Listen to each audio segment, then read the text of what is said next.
ओम नमो भगवते वासुदेवाय नमः। नमस्कार, आप सभी का स्वागत है कार्तिक मास महात्म्य कथा अध्याय 1 में। भक्तों, कथा का पूर्ण श्रवण जरूर करें। आप पर श्री हरि और माता लक्ष्मी जी की कृपा बरसेगी। तो आइए भक्तों, शुरू करते हैं कार्तिक मास महात्म्य अध्याय 1। मैं सिमरू माता शारदा, बैठे जीवा आय। कार्तिक मास की कथा लिखे कमल हर्षाय। नैमिषारण्य तीर्थ में श्री सूत जी ने 28,000 सनकादि ऋषियों से कहा, अब मैं आपको कार्तिक मास की कथा विस्तार पूर्वक सुनाता हूँ, जिसका श्रवण करने से मनुष्य के सभी पाप नष्ट हो जाते हैं और अंत समय में वैकुंठ धाम की प्राप्ति होती है।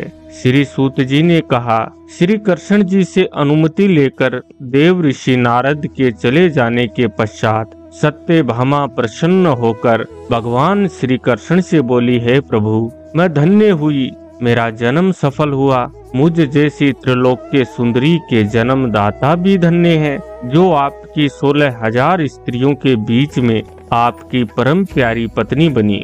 मैंने आपके साथ नारद जी को वह कल्प वृक्ष आदि पुरुष विधि पूर्वक दान में दिया, परंतु वही कल्प वृक्ष मेरे घर लहराया करता है। यह बात मृत्युलोक में किसी स्त्री को ज्ञात नहीं है। हे त्रिलोकीनाथ, मैं आपसे कुछ पूछने की इच्छुक हूँ। आप मुझे कृपया कार्तिक महात्म्य की कथा विस्तार पूर्वक सुनाइए, जिसको सुनकर मेरा हित हो और जिसके करने से कल्प पर्यंत भी आप मुझसे विमुख न हो। सूत जी आगे बोले, सत्यभामा के ऐसे वचन सुनकर भगवान श्री कृष्ण ने हंसते हुए सत्यभामा का हाथ पकड़ा और अपने सेवकों को वही रुकने के लिए कहकर विलास युक्त अपनी पत्नी को कल्प वृक्ष के नीचे ले गए।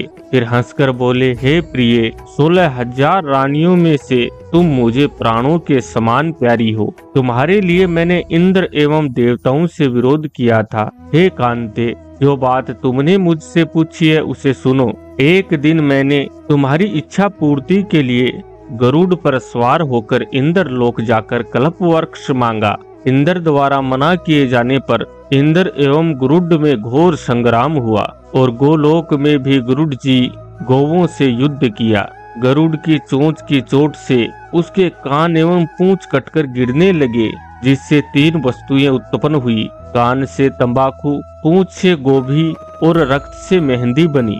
इन तीनों का प्रयोग करने वाले को मोक्ष नहीं मिलता। तब गौवों ने भी क्रोधित होकर गरुड़ पर वार किया, जिससे उनके 3 पंख टूटकर गिर गए।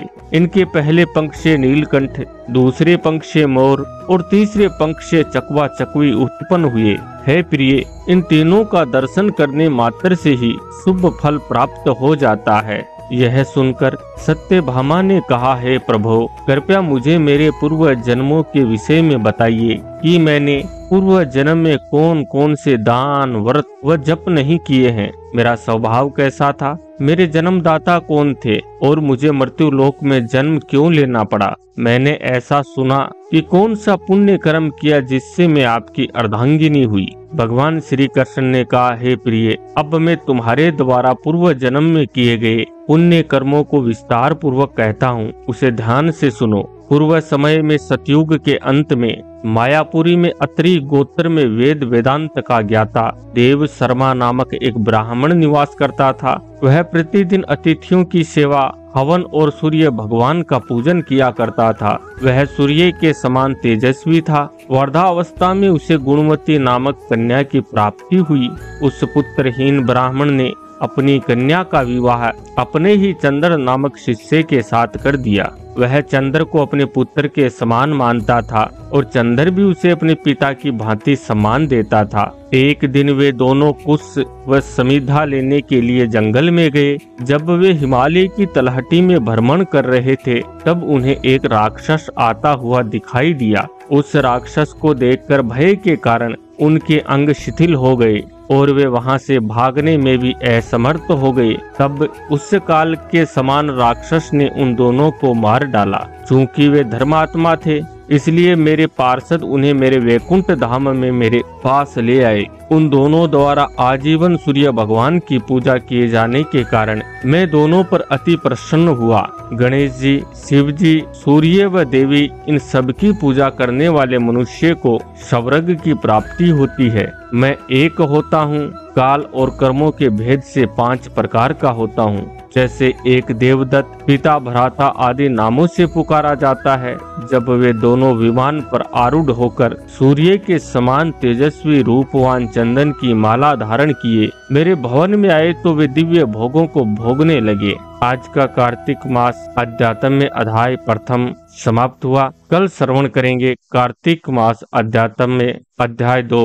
ओम नमो भगवते वासुदेवाय नमः।